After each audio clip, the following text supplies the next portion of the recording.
Irmãos, então, recapitulando aí, gostaria que os irmãos abrissem Eclesiastes 2. Os que não estavam no comecinho do nosso culto, eu relembrei, que a gente já viu. Pode voltar, Carol, comecinho? Só para a gente repassar. Aqui, estamos estudando o livro de Eclesiastes, o pregador.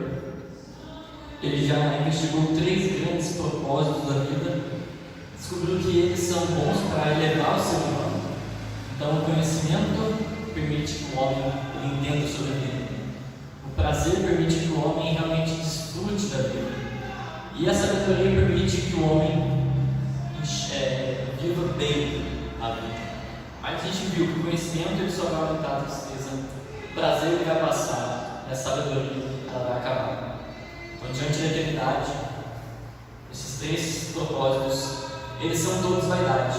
E hoje, a gente vai ver agora a nossa terceira pregação baseada nisso, baseada neste pregador que no começo do livro busca a alegria. Então, hoje a gente vai ver que não há esperança em uma vida de árduo trabalho. Okay? Pode passar de novo. Essa aqui é a nossa ideia geral de hoje, irmãos. A gente precisa entender que o trabalho, ele também é vaidade. Tem um livro ali, tá? Por mais que o trabalho, ele redima o conhecimento, o prazer e a sabedoria debaixo do sol, não debaixo da terra, debaixo do sol, o trabalho é igualmente insuficiente para a eternidade que existe acima do sol, além do céu. Tudo bem? Irmãos, vamos fazer a leitura do texto. Gostaria que quem pudesse ficar se tiver, para a gente ler o texto, para conseguir um pouco mais da atenção de vocês. Capítulo Eclesiastes, capítulo 2, versículo 17 ao 23. Ok, irmãos? Eu vou fazer a leitura da minha versão aqui. E a leitura após a oração e a gente dá prosseguimento, ok? Vamos lá então. Pelo que aborreci a vida, pois me foi penosa a obra que se faz debaixo do sol. Sim, tudo é vaidade e correr atrás do vento. Também aborreci todo o meu trabalho, com que me afatiguei debaixo do sol, visto que o seu ganho eu havia de deixar quem viesse depois de mim. E quem pode dizer se será sábio ou estudo? Contudo, ele terá domínio sobre todo o ganho das minhas estadias, sabedoria debaixo do sol. Também isto é verdade. Então me empenhei porque o coração se desesperasse de todo o trabalho com que me afatigara debaixo do sol. Porque a obra cujo trabalho é feito com sabedoria, ciência e destreza. Contudo, deixará o seu ganho como porção a quem por ele não se esforçou. Também isto é verdade, meu irmão. Pois que tem o homem de todo o seu trabalho e da fadiga do seu coração em que ele anda trabalhando debaixo do sol? Porque todos os seus dias são dores, e o seu trabalho desgosto. Até de noite não descansa o seu coração. Também é isso, verdade. Senhor Deus, muito obrigado pela tua palavra que é tão dura aos nossos corações, pois realmente confronta muito daquilo que a gente entende, Senhor Deus. Mesmo convertidos, a gente insiste tanto nesses erros, e o pregador já mostrou ser todos vaidades, Senhor Deus. Meu pedido é que hoje a gente compreenda um pouco mais do trabalho, e como ele é uma verdade, como ele não pode significar a nossa vida, e que assim a gente possa tirar nossas esperanças do trabalho, que a gente realmente veja o trabalho com moderação, a gente saiba usufruir dele, mas simplesmente como um meio para glorificarmos cada vez mais a Ti, Senhor Deus, porque o único que dignifica a nossa vida é a Ti, Senhor Deus, e a gente só pode encontrar alegria, a gente só pode encontrar uma redenção para a nossa verdade. A gente só pode encontrar uma esperança nessa vida em Ti, Senhor Deus, e assim eternizarmos nossa vida alegremente, ainda hoje, para que a gente possa realmente viver a toda a eternidade. Que hoje a gente possa entender um pouco mais a vida debaixo do sol, mas esse entendimento só vem quando a gente bota os nossos olhos para além do sol, quando a gente coloca os nossos olhos para a eternidade que existe em Ti. Deus que eu agradeço. Peço para que o Senhor fale através de mim, apesar de mim, Senhor Deus, que abra os nossos corações e que a gente possa receber a Tua palavra com o poder do Teu Santo Espírito e que Ele realmente abre nossos corações para entendermos a Tua vontade hoje. Por isso, glória a Deus, em nome de Jesus. Amém. Podem se sentar, irmãos. Pode passar. Como eu sempre falo para vocês, irmãos, esse aí é o esboço, né? Esse aí é a parte do livro em que estamos. Estamos na primeira grande parte do livro, que é a investigação da vida. E aqui neste pedaço vamos ver sobre a vaidade de se esforçar pelo trabalho. Irmãos,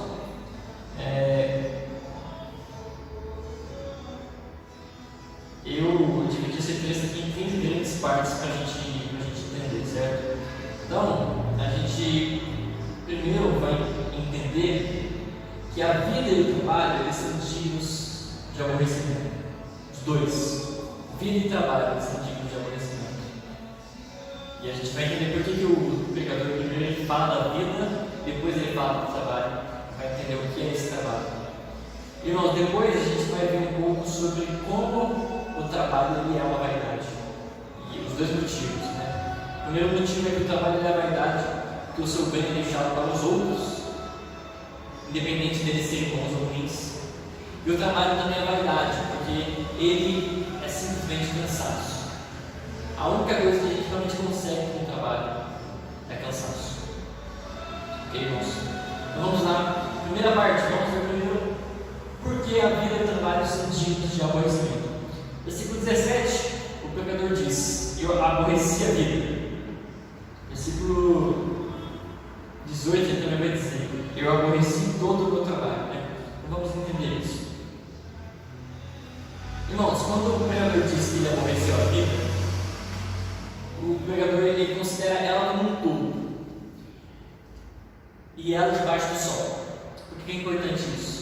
Por quê? Porque é uma resposta geral, ou seja, não é com base em um momento só, porque se ele for analisar só em um momento da vida, ele pode pensar que o prazer vale a pena, que o conhecimento vale a pena, que a sabedoria vale a pena, mas não, ele precisa analisar a vida como um todo. E debaixo do sol. Por quê? Porque senão ele estaria contradizendo os outros versículos, como o versículo 24, que ele diz que sim, vale a pena você se alegrar com a vida, né? Então essa aqui é a conclusão que o pregador tem como um ser humano pelos seus próprios esforços. É a conclusão máxima que o ser humano pode chegar. Ele pode perceber que a vida não faz sentido. Aliás, é isso que muitos filósofos contemporâneos dizem. E aí um filósofo brasileiro chamado Clóvis de Barros Filho perguntaram para ele: o que é vida? Aí ele fala: a vida é o tempo entre o nascer e o morrer. Aí pergunta de novo: o que é vida? Aí ele vai dizer: vida é sofrimento. São vários os filósofos que dizem que a vida é sofrimento. E é só isso que a gente consegue enxergar mesmo. Essa é a nossa capacidade. Esse é o nosso limite, porque esse foi o preço do nosso pecado, o preço que a gente já paga. Não se engane, o preço total do pecado ele é pago no inferno. Mas Deus já condena não só a humanidade, que condena o homem, condena a mulher, condena a serpente, condena toda a criação por conta do pecado. E por conta dessa condenação, a vida não passa de sofrimento. Porque o nosso trabalho ele é agora colhido no suor. E então, continuando nessa ideia de aborrecer a vida.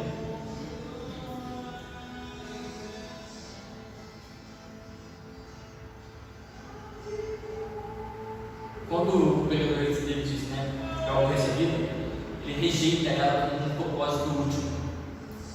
Então, o que acontece? Muitos desses filósofos hoje, que têm uma função parecida com a do pregador, que é analisar a vida, eles falam assim: a vida é sofrimento, mas enquanto se vive, vale a pena. Que é a mesma conclusão que o pregador tem quando ele fala do conhecimento, quando ele fala do prazer, quando ele fala da sabedoria. Por quê? Porque essas coisas elas valem muito a pena durante a vida. Por mais que os prazeres passem, eles valem a pena. O pregador só consegue realmente superar a vida quando ele olha além do sol, quando ele considera a eternidade. Isso é muito importante, irmãos. O Isso é muito importante. Isso é o diferencial. Porque não basta a gente olhar que a vida é sofrimento. Não basta. A gente tem que olhar e falar: a vida é insuficiente. Quando eu digo que a vida é sofrimento, eu me contento com isso. Eu falo assim: é assim que as coisas são. Quando eu falo a vida é insuficiente, eu digo: não é assim que é para ser. Tem alguma coisa errada. Falta alguma coisa. E ao entender que falta alguma coisa, o passo fundamental, o pregador continuar. Ok, irmãos? A gente não pode se restringir às conclusões dos filósofos modernos, dos filósofos passados, de qualquer um que pense que a vida se resume ao sofrimento e um pouco de prazer espiritual. Certo? Primeira coisa que a gente precisa deixar claro. Certo? E aqui, não há redenção para a vida diante da morte. A morte, ela, nos filósofos modernos, no pensamento do senso comum, a morte é inevitável e está tudo bem. Mas para a gente que olha para a luz do sol, a morte é uma realidade e não está tudo bem, porque a gente precisa lidar com o que vem depois dela. Certo?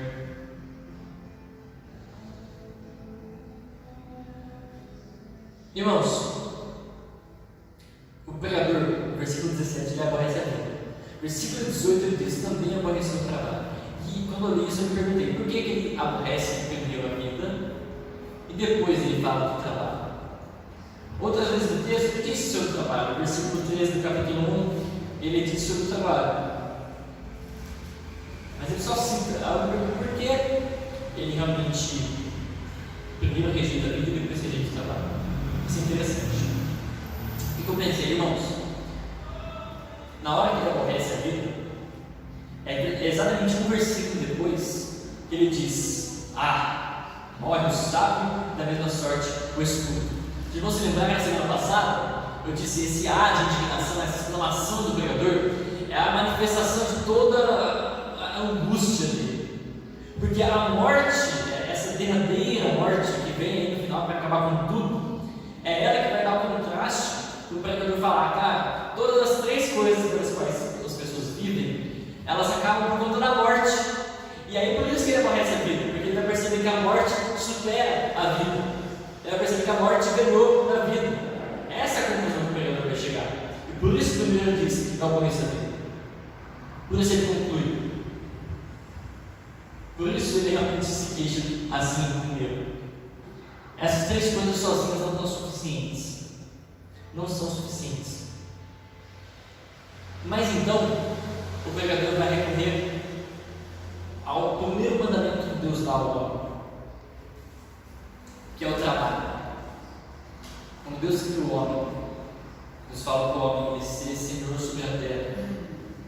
Ele fala do trabalho. Tanto que a condenação que Deus dá ao homem é a respeito do trabalho. A respeito daquilo que é mais fundamental para ele. E aqui, apesar do pregador já ter concluído que a vida é aborrecimento, ele recorre ao trabalho. Por quê? Porque ele pensa em mais uma tentativa de superar a morte. Então, irmãos, o trabalho ele não é simplesmente um quarto objetivo, mas ele é como se fosse uma junção dos três objetivos que a gente já viu. Porque o trabalho aqui ele é considerado como o fim, o propósito, tanto do conhecimento, quanto do prazer, quanto da sabedoria. O trabalho chega na junção, o trabalho chega justamente em trazer propósito às três coisas. Por quê? Porque as três coisas foram superadas pela morte. Mas e se essas três coisas apontarem para algo maior? É a pergunta que ele faz. Esse algo maior é o trabalho. Ok? Por isso que eu percebi nesse texto. Fica um pouco estranho de perceber, porque diferente das outras três coisas, que são conhecimento, prazer e sabedoria, aqui o pregador nem considera o trabalho. Ele simplesmente diz: também aborreci. Ele não faz que nos outros textos. Ele diz: vou pensar sobre o conhecimento, vou pensar sobre os prazeres, vou pensar sobre a sabedoria. Ele nem diz isso. Ele já chega com dois pés no meio e fala assim: também aborreci o trabalho. Ele já mata o assunto. Mas é isso que dá para entender. Esse é o processo do pregador. Ele analisa as três coisas, os três propósitos da vida, vê que a morte é derradeira e acaba com todos esses três grandes objetivos. Mas aí então ele fala: mas e o trabalho? O trabalho que justifica o homem. O trabalho que, mesmo com a queda, ainda existe. pode ter a ver com isso. Porque a condenação que Deus dá ao homem com a queda não é você não vai conseguir trabalhar, o seu trabalho vai ser difícil. Então o trabalho existe. Então ele faz essa pergunta.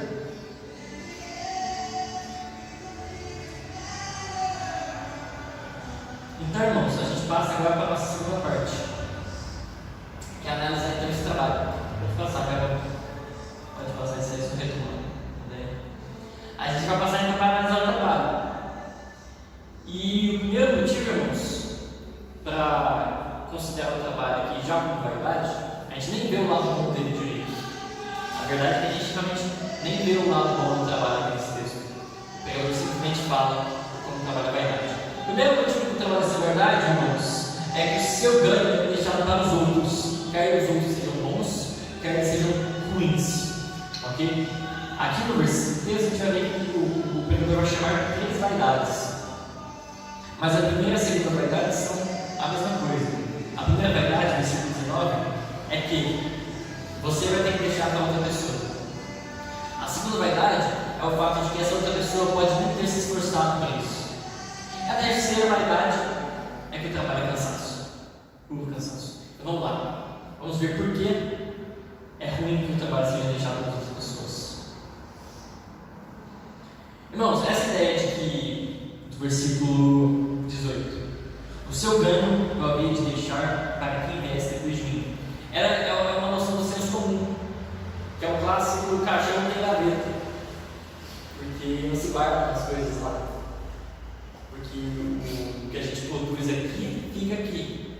Depois da morte, você não carrega aquilo que você se esforçou. Por mais conhecimento, prazer e sabedoria que você tenha tido, por mais que você tenha produzido com isso, vai ficar para trás. Vai ficar para trás. E aqui reside uma coisa que é bem clássica também dos ensinamentos de Jesus, que é a noção de não nos preocuparmos com as coisas que são do mundo, mas com as coisas que são do céu.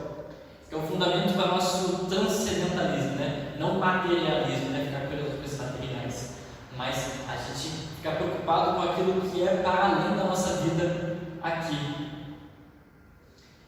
É o entendimento de uma eternidade que a gente já vive hoje, certo? Então, o fundamento para o nosso desapego para o que é material, ou seja, o fundamento do nosso transcendentalismo, que é aquilo que vai além, o fundamento para aquilo que a gente vive, que é transcendente, que é além da nossa vida. Esse fundamento é o conhecimento da eternidade que já veremos. Por quê? Porque esse argumento do pregador, ele só faz sentido se a gente considera uma vida depois. Não considerar uma vida depois é considerar a vida acaba, está tudo bem. Então não tem por que eu me preocupar com aquilo que eu não vou trazer comigo. Então veja, o trabalho ele só realmente perde sentido na hora que a gente tem a eternidade posta nos nossos olhos. Não adianta nada. E quando a gente realmente não considerar que a nossa vida ela é eterna, que tem alguma coisa depois da morte, que a gente já está vivendo e os resultados daquilo que a gente vai viver dependem daquilo que a gente está fazendo hoje, a gente não vai conseguir enxergar que o trabalho é verdade.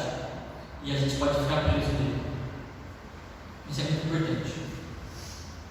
Porque os raciocínios do pregador são lógicos. Não basta a gente querer concordar com ele sem seguir os mesmos passos dele.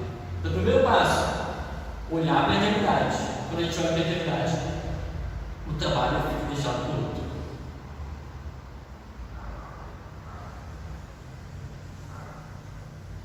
Versículo 19, ele faz uma pergunta: quem pode dizer se será sábio no estudo? Não é um outro argumento, é um adendo nesse argumento. Por quê? Porque essa outra pessoa pode simplesmente usar mal aquilo que eu deixei. Aquilo pelo qual tanto me esforcei pode ser mal utilizado, pode ficar negligenciado. Essa é a ideia do capítulo 1, quando ele diz lá no versículo 11: não existe lembrança das coisas que passaram. Ou versículo 16: a memória não durará para sempre. Por quê? Porque as coisas vão passar, aquilo que se faz é esquecido. Aquilo que se faz é esquecido. E isso aí me fez pensar na reflexãozinha aqui no meio do texto, parênteses aí no texto.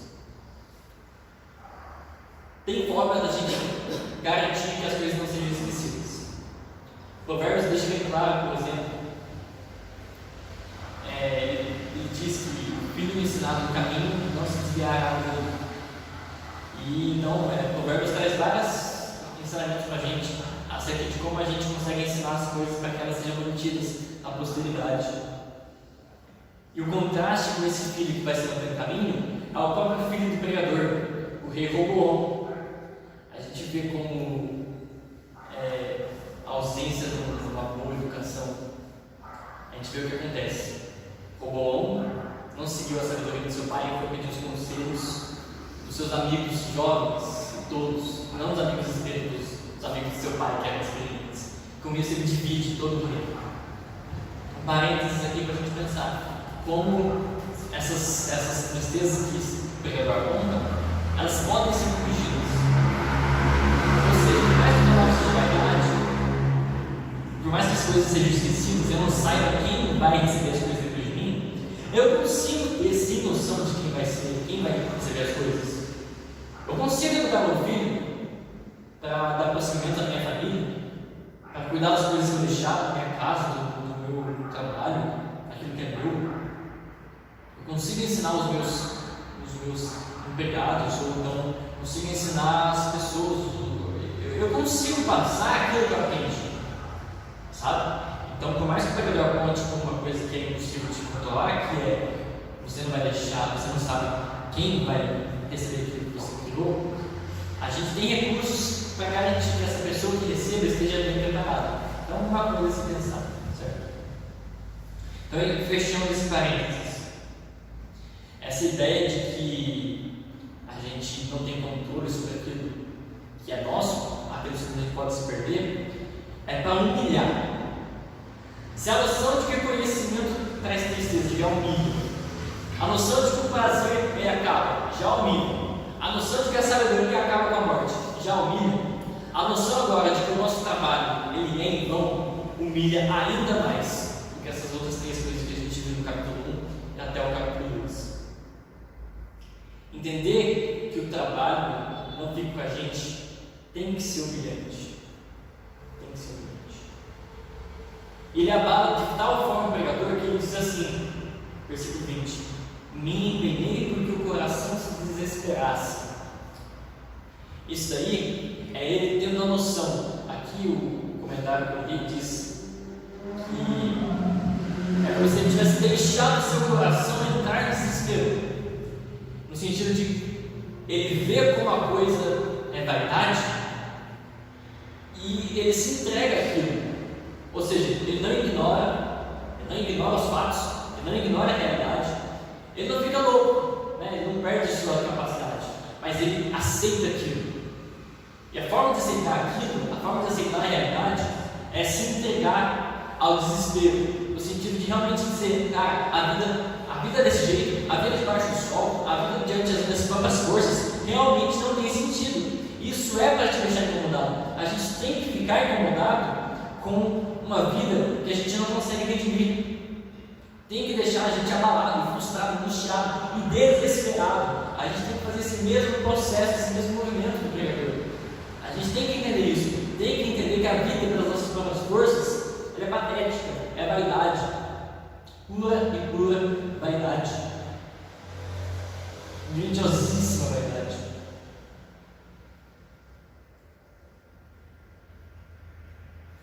E aí no versículo 21, ele vai adicionar um ponto, ele vai reforçar o mesmo argumento, mas agora ele vai dizer, ele vai até chamar isso de vaidade e grande mal, porque agora ele não fala simplesmente da injustiça, não da injustiça, mas da tristeza que é você não ter controle sobre aquilo que você não carregar aquilo que é seu, você perder aquilo que você trabalhou, mas a injustiça de aquilo poder cair nas mãos de quem não se esforçou por aquilo. Então ele diz, isso é um grande mal. Não é só vaidade, mas é um grande mal. A vida não simplesmente não faz sentido, mas é injusta. Então, não é só que o pregador não fica só humilhado. O pregador ele fica devastado, completamente. Se ele já estava desesperado, agora ele fica mais ainda. Porque ele sabe que a vida não é só ruim, a vida é injusta.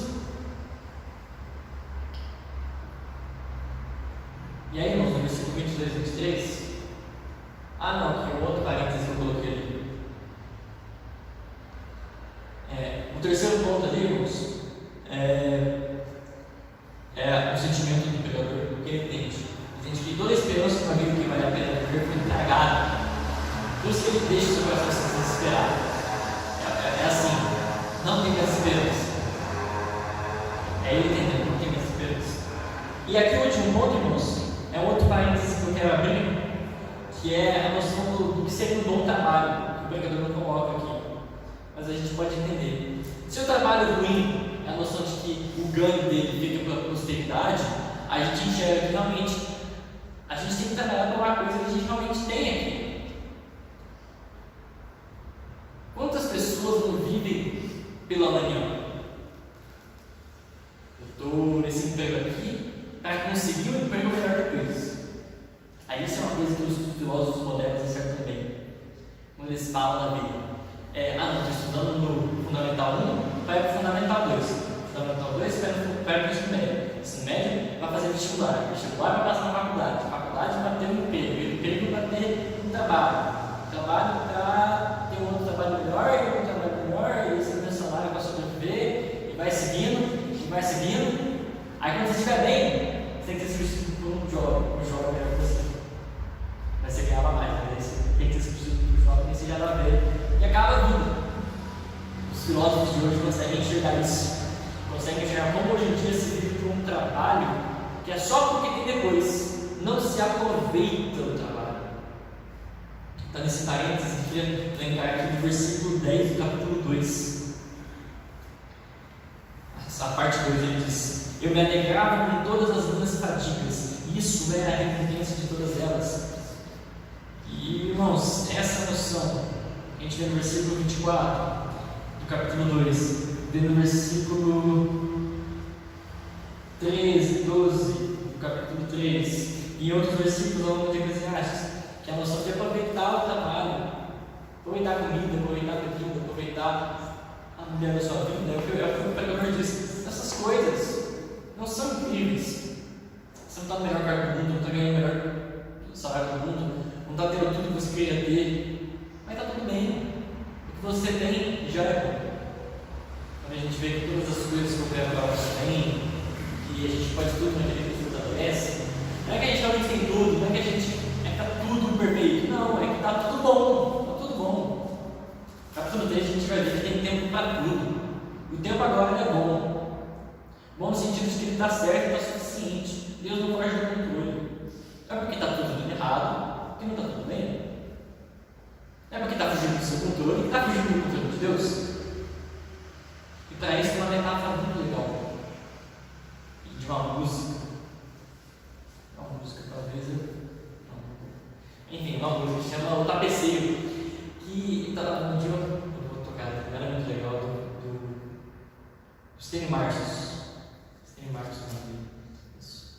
A canção se chama O Tapeceiro, e diz que Deus, ele é um tapeceiro, e fala assim: se você olha do avesso do tapete, você nem imagina o desfecho. Mas no fim das contas, tudo se explica, tudo se encaixa, tudo coopera pelo bem. Porque a ideia do tapete, né, quando você está vendo o lado do tapete, você só vê os fios rementados, estranhos, esquisitos. Você está vendo a parte de baixo, que é a parte que não vai aparecer. Às vezes, aquele ar todo de travesseiro não está fazendo lógica nenhuma para você. Mas a esperança que a gente tem é que do outro lado está tudo bem, está tudo certo, está tudo perfeito. Cada fio do tapete está no seu devido lugar. Cada detalhe da nossa vida está no seu devido lugar. Por mais que não no lugar que a gente imaginava que estaria. Mas aquele que realmente é o autor da nossa vida, é ele que está tecendo o tapete. Ele precisa ficar do lado certo, a gente não. A gente tem o nosso propósito do lado de cá, enxergando o tapete tudo bagunçado. A gente tem o nosso propósito do lado de cá. Fechando então esse pequeno grande parênteses aí, a gente pode passar o próximo argumento de por que o trabalho é vaidade. Então, irmãos, a gente já viu que a vida merece ser aborrecida, o trabalho merece ser aborrecido, e que o trabalho é vaidade porque o seu ganho é deixado para os outros, quer que sejam bons ou quer que sejam ruins. E por fim, irmãos, o trabalho é vaidade porque ele não passa de puríssimo cansaço. Cansaço.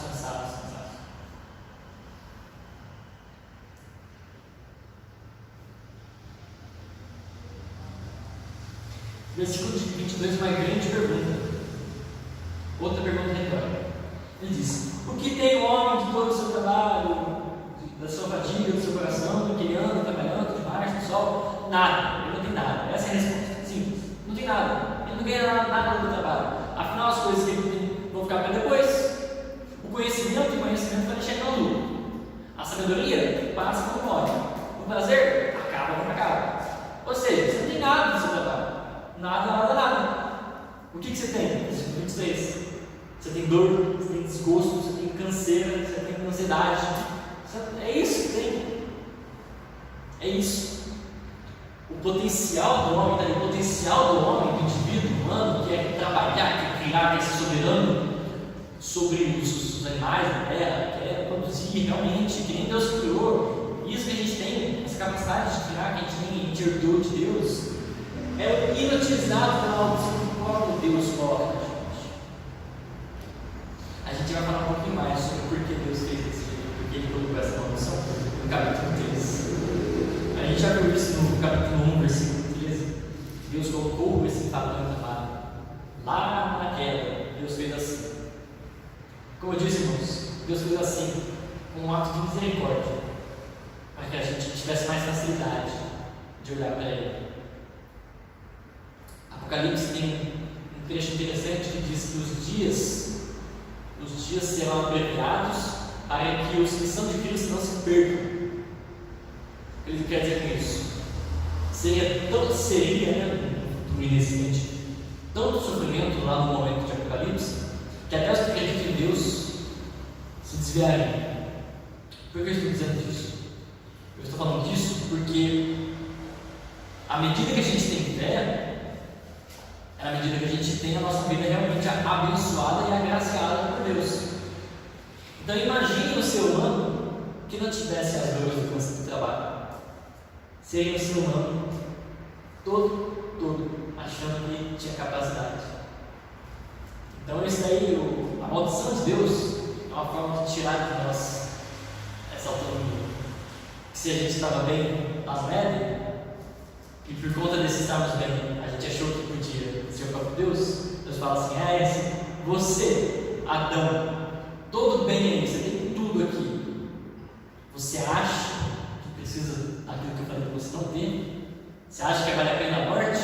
Então, beleza, vai lá, mas deixa eu tirar um pouquinho do que eu te dei.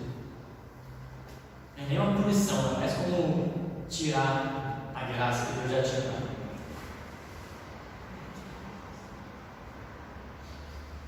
Então todos os dias são dores. Todos os dias, né? Uma generalização que considera assim os prazeres. Essa aqui é a resposta que qualquer filósofo moderno dá.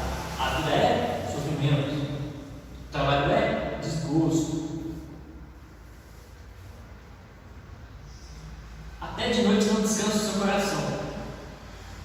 A ideia de que realmente tormento é constante, é tormento físico, é tormento mental. Não tem esperanças. Então, irmãos, mais um texto de Eclesiastes. A gente termina simplesmente com a seguinte conclusão: a vida não faz sentido, e a vida é desespero, a vida é tristeza, mas, como todas as outras vezes, a gente não pode terminar aqui junto com o pregador. A gente, irmãos, na verdade, vai dar um salto nos próximos 2 versículos, versículo 24 e versículo 25. Gostaria que os irmãos ficassem atentos a esse texto.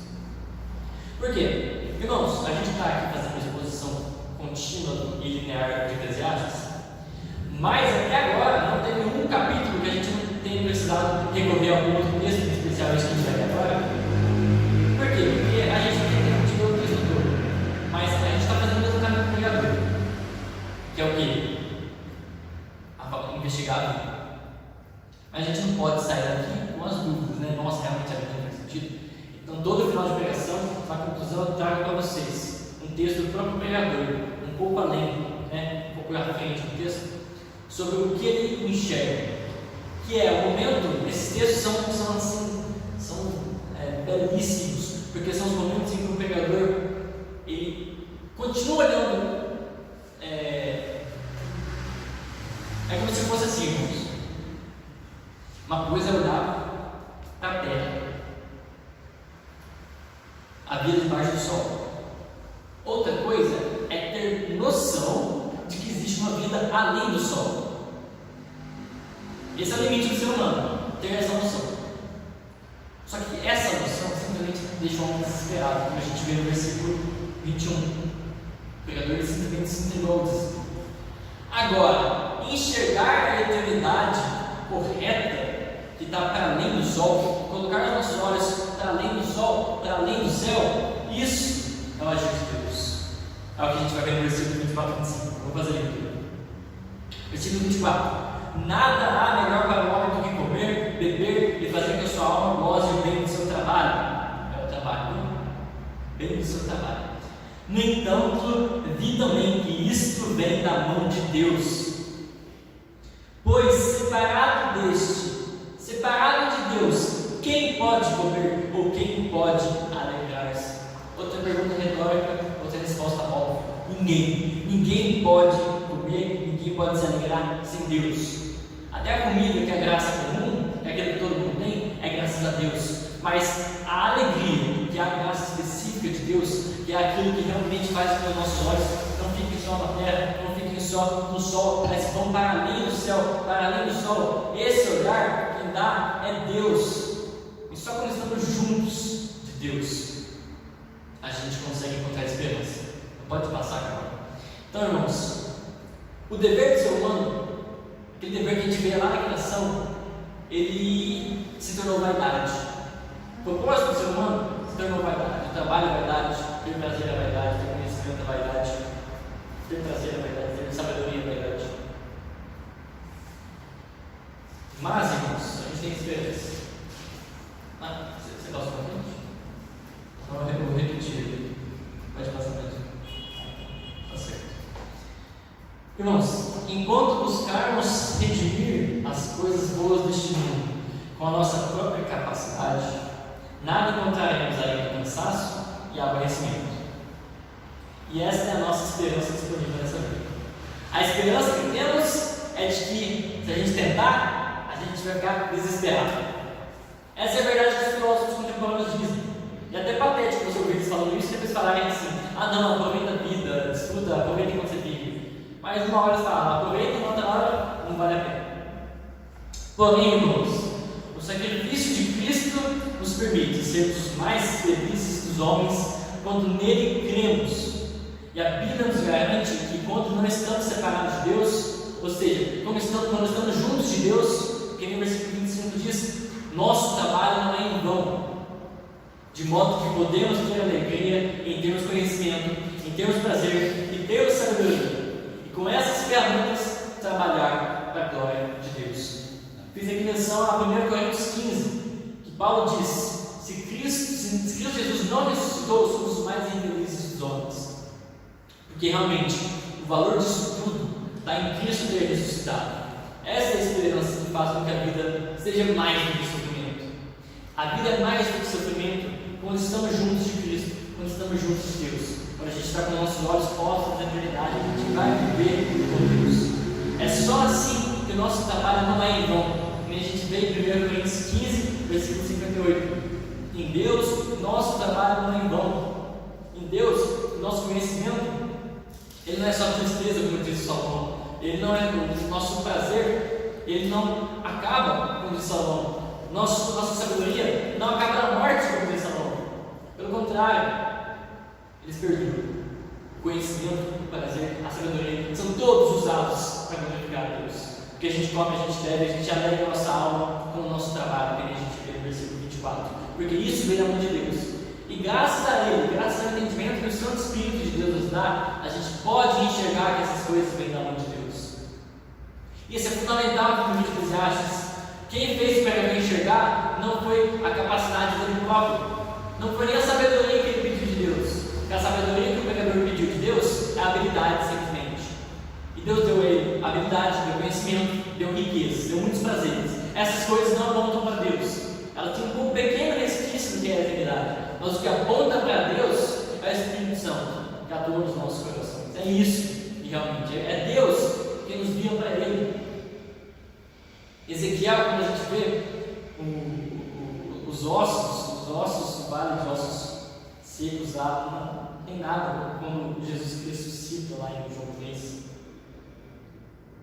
Nascer de novo, irmãos, nascer de novo requer morrer. E mortos, como a gente vê Paulo dizendo, já estamos mortos nos delitos e pecados. O pastor lá em Itajubá agora fala assim: não é como se a gente estivesse no mar, quase afogando, a gente fala: socorro, estou afogando, alguém me ajude. Está lá em cima, pedindo a mãozinha, e Deus dará a mãozinha. Não, você está afogado, você está no fundo do mar. No fundo do mar é infinito de distância. Por quê? Porque essa distância entre Deus e a gente é o pecado. E Deus simplesmente não podia chegar até a gente. Mas como a gente viu, é em Cristo Jesus que essa distância acaba. É em Cristo Jesus que o véu consegue se rasgar. É em Cristo Jesus que a gente consegue ter a redenção, que a gente é reconciliado. Porque Deus é justo. Deus não apaga o pecado. Ele esquece o pecado da gente. Porque quando Ele olha para a gente, Ele olha para Cristo. E é em Cristo quem Ele já puniu. O pecado que a gente cometeu, ele é cobrado em Cristo Jesus. E assim a gente pode ter esperança, irmãos. Só assim a gente pode ter esperança. E aí a vida deixa de ser vaidade, a vida deixa de ser desespero. E aí o nosso trabalho, ele deixa de ser vaidade. E aí a gente consegue redimir o nosso conhecimento, redimir o nosso prazer, redimir nossa sabedoria. E a nossa vida passa a ser suficiente para que a gente tenha a vida passada garantida na eternidade. Amém, irmãos? Esta aí foi a nossa pregação de hoje. E vamos orar então por isso que a gente acabou de ter.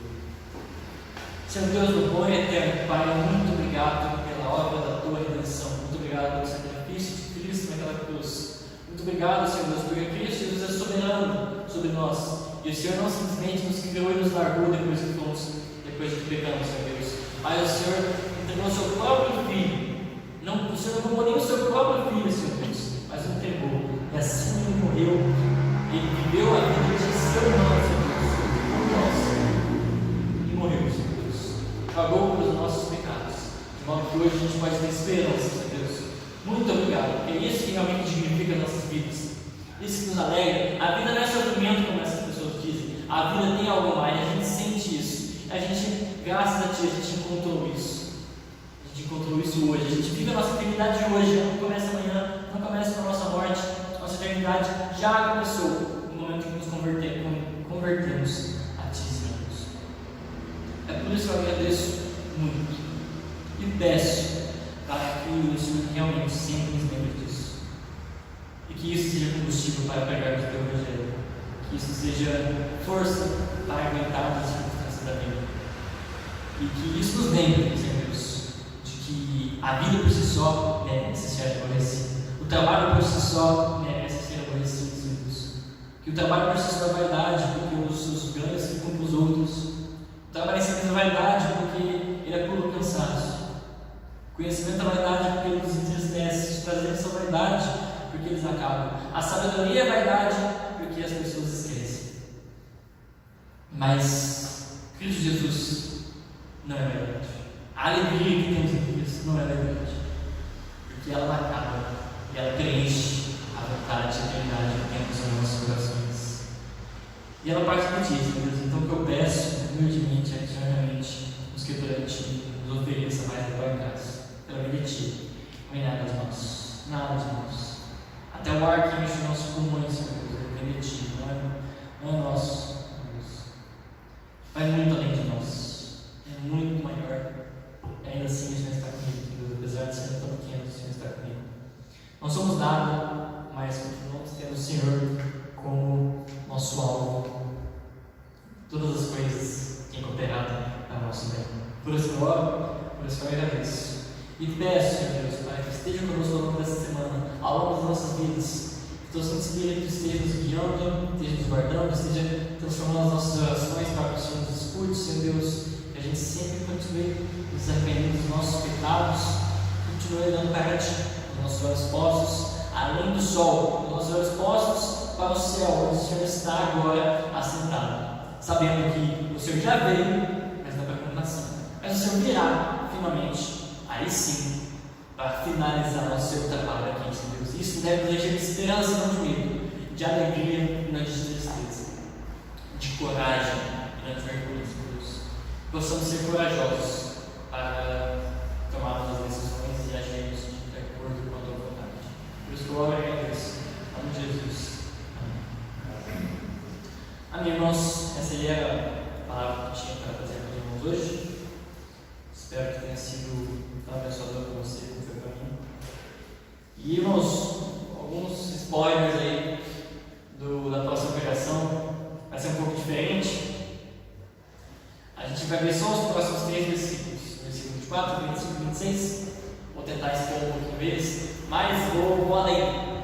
A gente vai ver finalmente a conclusão dessa saga da busca pela alegria do pregador.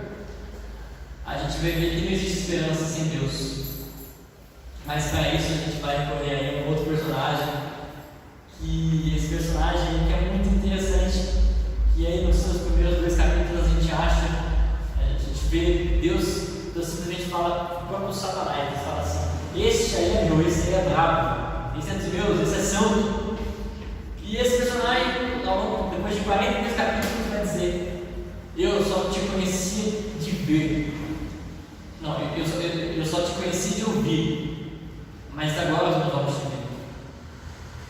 Se esse homem é Jó, não sei se todos os irmãos pegaram aí, mas a gente vai falar um pouco sobre Jó, e se o próprio Jó já era tão digno diante de Deus, se ele chega no final aí do esporro que ele leva a Deus, ele fala: cara, eu só te conheci de ouvir, mas agora eu te vejo, quanto mais nós que estamos aqui.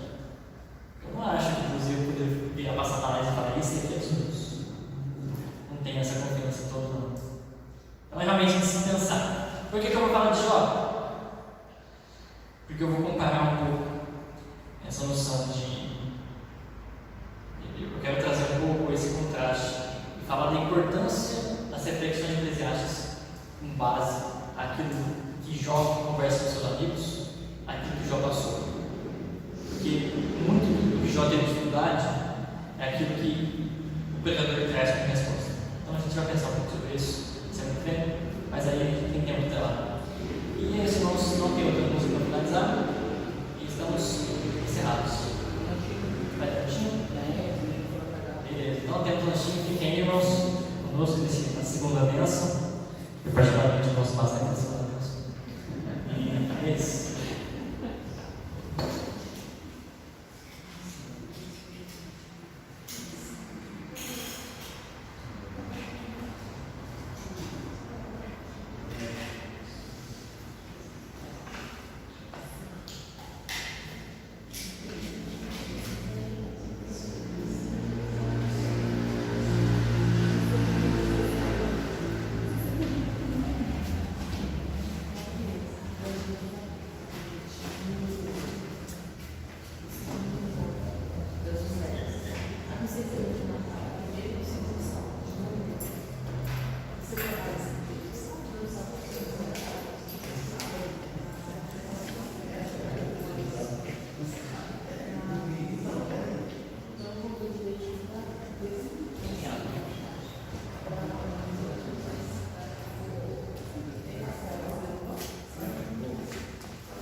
Thiago, você terminou A gente aqui? quer falar de agora?